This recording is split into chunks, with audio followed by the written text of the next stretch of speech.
cho tí đi.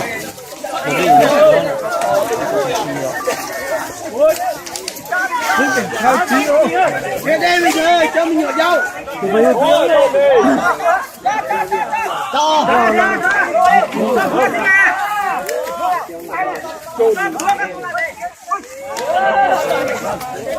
Thế thôi.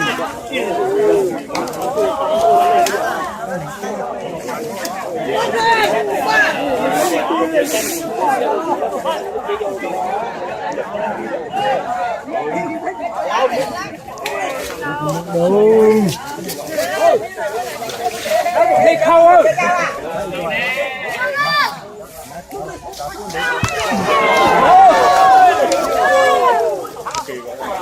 Năng sát sữa.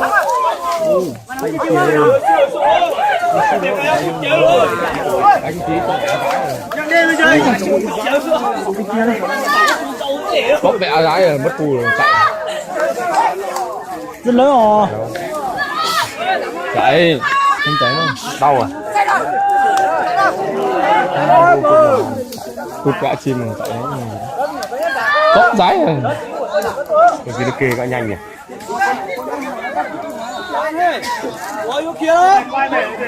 còn gợi ấy bao con đã phong đi rồi đấy chưa phong đi sắp một đôi lòng nhiều cái kê quá mà kê kia chỉ chán cái kê kìa quay đi rồi cái kia bổ sắt cái kia bổ sắt em hiện bé tí vậy cho em to rồi đúng quá thôi thì em còn 2 mét lên mét đường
Chín đầu ha.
这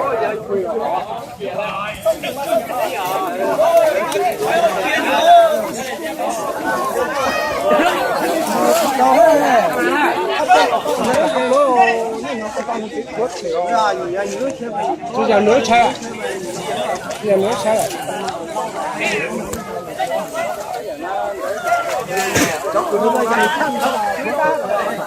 没，大家找，把这个差别啊，把大家叫啊，对你差别啊。cái thấy có cái lấy là tôi như biết cứ tài năng này à không thể mà hình phú à qua chân mà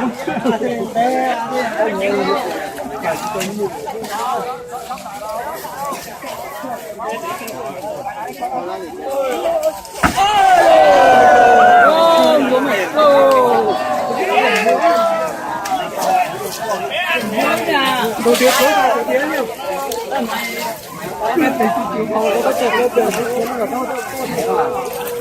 alo thằng hầu cá nó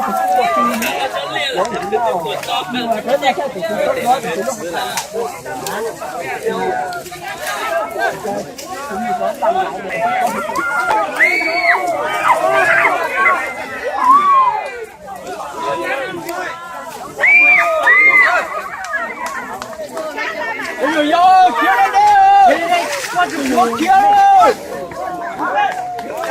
tôi chết áp lực là thế này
con này sắp chạy rồi